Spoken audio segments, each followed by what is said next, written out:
বিসমিল্লাহির রহমানুর রহিম। আমি সাদিয়া আফরিন, প্রভাষক ব্যবস্থাপনা, সরকারি বিএল কলেজ, খুলনা। আমি অনার্স দ্বিতীয় বর্ষের ছাত্রছাত্রীদের উদ্দেশ্যে বলছি। আজকে আমি ম্যাক্রো ইকোনমিক্স এই কোর্সটির প্রথম অধ্যায়ের কয়েকটি বিষয় আলোচনা করব। যে সমস্ত বিষয় আলোচনা করব সেগুলোর মধ্যে কয়েকটি আমি উল্লেখ করছি। আমরা আজকে জানব ম্যাক্রো ও ম্যাক্রো ইকোনমিক্সের সংজ্ঞা, অর্থাৎ ব্যষ্টিক ও সমষ্টিক অর্থনীতির সংজ্ঞা, অ্যাগ্রেগেট ডিমান্ড এবং অ্যাগ্রেগেট সাপ্লাই এর সংজ্ঞা, অর্থনৈতিক চলক এবং সামষ্টিক অর্থনৈতিক চলকসমূহ,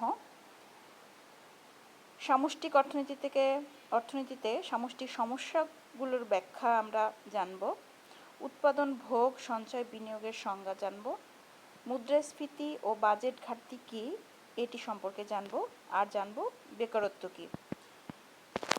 তো প্রথমেই আমরা দেখব ব্যষ্টিক ও সামষ্টিক অর্থনীতির সংজ্ঞা। ব্যষ্টিক ও সামষ্টিক অর্থনীতি আমরা যদি ইংরেজিতে বলি তবে তোমাদের কাছে সেই টার্মটি বেশি পরিচিত মনে হবে। ব্যষ্টিক হচ্ছে মাইক্রো ইকোনমিক্স এবং সামষ্টিক হচ্ছে ম্যাক্রো ইকোনমিক্স। ব্যষ্টিকের ইংরেজি প্রতিশব্দ যদি আমরা বলি তবে সেটি হচ্ছে মাইক্রো।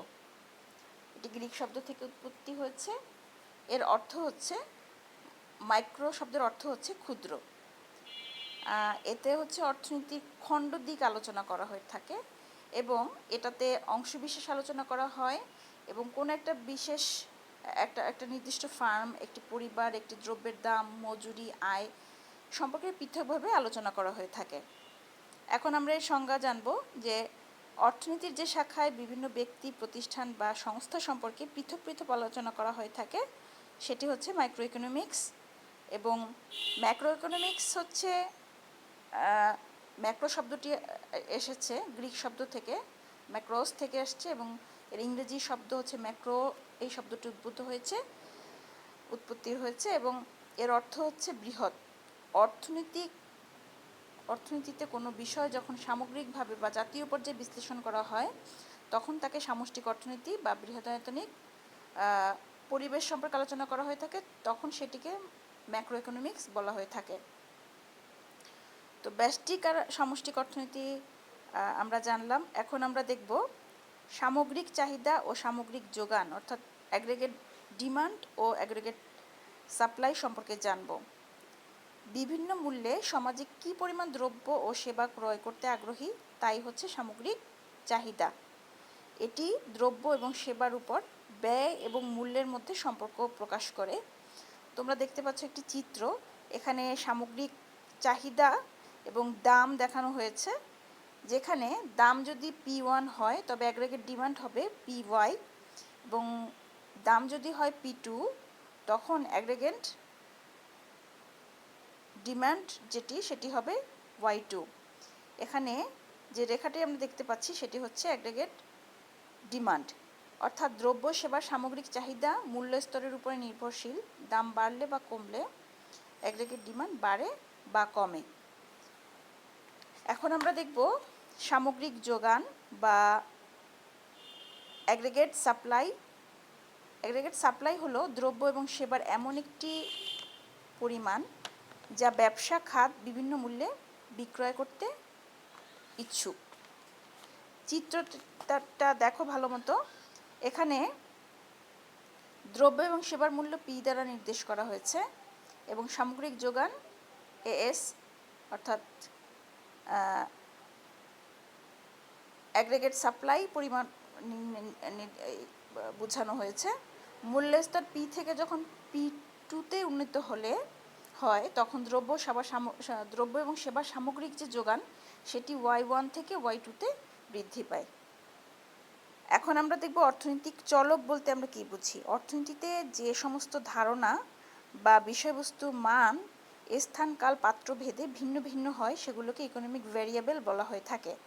যেমন চাহিদা, যোগান, দাম, ভোগ এবং আয়। এবং প্রত্যেকটিরই হচ্ছে একটি প্রকাশ করার একটি ভাষা আছে। যেমন চাহিদাকে D দ্বারা প্রকাশ করা হয়, যোগানকে সাপ্লাই S, দাম P, ভোগ C এবং আয়কে Y দ্বারা, ইত্যাদি। এখন আমরা দেখব ম্যাক্রো ইকোনমিক্সের ভেরিয়েবলগুলো কী কী। ভেরিয়েবলগুলো হচ্ছে ভেরিয়েবলস, ম্যাক্রোইকোনমিক্স ভেরিয়েবলস হচ্ছে জাতীয় আয়, ভোগ, বিনিয়োগ, সুদের হার, সঞ্চয়, কর্মসংস্থান, সরকারি ব্যয় এবং দাম স্তর। আচ্ছা, এখন আমরা একটু একটু করে তোমাদেরকে একটু করে বুঝিয়ে দিচ্ছি যে ভেরিয়েবলসগুলো কীভাবে চলক হিসেবে কাজ করে থাকে। জাতীয় আয়, জাতীয় আয় বলতে বোঝায় একটা নির্দিষ্ট সময়ে, সাধারণত 1 বছরে উৎপাদনের উপাদানসমূহকে কাজে লাগিয়ে কোনো দেশ যে পরিমাণ বস্তুগত ও অবস্তুগত দ্রব্য সামগ্রী উৎপাদন করে তার আর্থিক মূল্য বা বাজার মূল্য যেটাই বলো না কেন সেটাকেই বলা হয় জাতীয় আয়। এবং এই জাতীয় আয়কে প্রকাশ করা হয় ওয়াই দিয়ে। এতে কোনো দেশের সার্বিক অর্থনৈতিক অবস্থা মূল্যায়ন করা হয়। তাই ম্যাক্রো ইকোনমিক্সের ক্ষেত্রে প্রধান চলক হিসাবে জাতীয় আয়কে ধরা যেতে পারে। ভোগ, ভোগ অর্থনীতির ভাষা একটু অন্যরকম। অর্থনীতিতে ভোগ বলতে দ্রব্য বা সেবার ধ্বংস বা নিঃশেষ করাকে বোঝায় না। অর্থাৎ এটাকে অভাব মেটানোর জন্য কোনো দ্রব্যের উপযোগ যখন ধ্বংস বা নিঃশেষ করা হবে তখন সেটিকে ভোগ বলা চলবে। এটিকে সি দ্বারা প্রকাশ করা হয়। এরপরে আমরা দেখব বিনিয়োগ। অর্থনীতিতে বিনিয়োগ বলতে শুধুমাত্র লগ্নি করাকে বোঝায় না। কলকারখানা মেরামত, নতুন নতুন কলকারখানা স্থাপন, ঘরবাড়ি নির্মাণ, এর মাধ্যমে যে কর্মসংস্থান সহ উৎপাদনের বৃদ্ধি হয় সেটাকেই বলা হয় বিনিয়োগ। সুদের হার, আমরা জানি যে গচ্ছিত মূলধনের উপরে গচ্ছিত যে মূলধন, বিনিয়োগের পারিতোষিকই হচ্ছে সুদ। একে আর দ্বারা প্রকাশ করা হয়। এটির উপরে মুদ্রাস্ফীতি ও সংকোচন নির্ভর করে থাকে। অর্থনীতিতে এই সুদের হার অত্যন্ত গুরুত্বপূর্ণ। সঞ্চয়, সঞ্চয় হচ্ছে আয়ের যে অংশটুকু আজকের ভোগের জন্য আমি ব্যয় না করে আগামীকালের জন্য আগামীকাল আমার দুর্দিনে যখন আমি ব্যয় করার জন্য আমি জমা রাখবো সেটি হচ্ছে সঞ্চয়। সঞ্চয় একটি ম্যাক্রো ইকোনমিক্সের ক্ষেত্রে একটি গুরুত্বপূর্ণ ভেরিয়েবল। কর্মসংস্থান, যখন কোনো কর্মকেন্দ্রে মানুষের কাজ পাওয়ার পাশাপাশি সকল উপাদানকে উৎপাদন কর্মে নিয়োজিত করা হবে এবং সম্ভব তখন তাকে কর্মসংস্থান বলবে যখন সেই উৎপাদন সকল উৎপাদনকে উৎপাদন কর্মে ব্যবহার করা হবে এবং যারা এর মাধ্যমে কর্মসংস্থানের সুযোগ সৃষ্টি হবে। একে এন দ্বারা প্রকাশ করা হয়ে থাকে।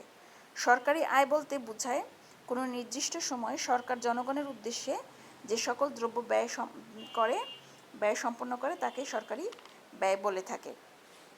তো আমরা ম্যাক্রো ইকোনমিক্সের ভেরিয়েবলগুলো জানলাম। এখন আমরা দেখব সামষ্টিক অর্থনীতিতে সামষ্টিকরণ সমস্যাগুলো কী কী। এখানে আমরা দেখতে পাচ্ছি অর্থমূল্যের পরিবর্তনজনিত সমস্যা রয়েছে, অসম জাতীয় ব্যষ্টিক চলকের অস্তিত্বজনিত সমস্যা রয়েছে, ব্যষ্টিক চলকের মানের বিভিন্নতা রয়েছে এবং পরিসংখ্যানগত সমস্যাও রয়েছে। তো এগুলো আমি ডিটেলস আর বললাম না। আমি এখন উৎপাদন, ভোগ, সঞ্চয়, বিনিয়োগ এই ছোট ছোট জিনিসগুলো আমি তোমাদেরকে বুঝিয়ে দিচ্ছি। উৎপাদন বলতে বোঝাবে, অর্থনীতিতে উৎপাদন বলতে প্রকৃতি প্রদত্ত সম্পদের স্থান, রূপ বা আকৃতি পরিবর্তন করে নতুন উপযোগ যখন সৃষ্টি করা হবে তখন সেটিকে উৎপাদন বোঝাবে। ভোগ, অর্থনীতিতে ভোগ বলতে কোনো দ্রব্য ধ্বংস বা বিনাশ করাকে বোঝায় না। শুধুমাত্র কোনো যে দ্রব্য তুমি ধ্বংস বা বিনাশ করে ফেললে, যেমন ধরো তুমি বাসায় অনেকগুলো কমলালেবু এনেছো, তুমি সেগুলো খাওনি, সেটি পচে গিয়েছে। এখন এটার মাধ্যমে কিন্তু এটা তুমি ইউজ করেনি, তুমি সেটার থেকে উপযোগ পাওনি, সুতরাং এটা কিন্তু ভোগ বলা যাবে না। অথবা তোমার আগুনে তোমার ঘরের আসবাবপত্র পুড়ে গিয়েছে, এটাকে ভোগ বলা যাবে না। তোমার আসবাবপত্র তোমাকে ব্যবহারের মাধ্যমে নিঃশেষ করতে হবে, তখন সেটি হবে ভোগ। তো কোনো দ্রব্য ব্যবহারের মাধ্যমে যখন তার উপযোগ ধ্বংস করা হবে তখন সেটিকে অর্থনীতিতে ভোগ বলা হয়।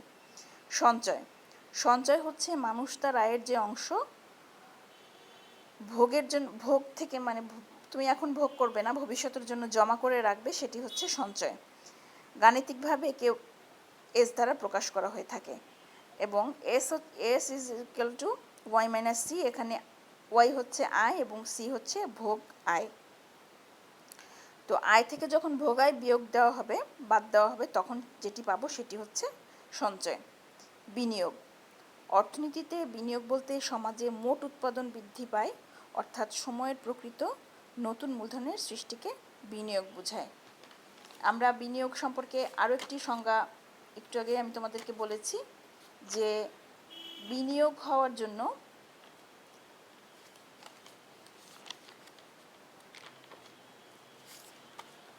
বিনিয়োগ অর্থনীতিতে বিনিয়োগ বলতে সমাজের মোট উৎপাদন বৃদ্ধি পায় এমনটাকেই বোঝাতে যে জিনিসটা আমরা বুঝতে পারি সেটি হচ্ছে বিনিয়োগ। অর্থাৎ শুধুমাত্র লগ্নি করা সেটাকেই আমরা বিনিয়োগ বলবো না। এখানে কলকারখানা মেরামত, নতুন নতুন কলকারখানা স্থাপন, ঘরবাড়ি নির্মাণ, সে সমস্ত স্থাপনের মাধ্যমে যখন কর্মসংস্থানের সুযোগ সৃষ্টি হবে এবং একই সাথে উৎপাদন বৃদ্ধি পাবে, তখন সেটিকে বিনিয়োগ বলা যেতে পারে। এরপরে আমরা দেখব মুদ্রাস্ফীতি ও বাজেট ঘাটতি জিনিসটি কি। মুদ্রাস্ফীতি বলতে এমন একটি অবস্থাকে বোঝায় যখন দ্রব্যমূল্য অস্বাভাবিক রূপে বেড়ে যায় এবং অর্থের মূল্য ক্রমাগত হ্রাস পেতে থাকে।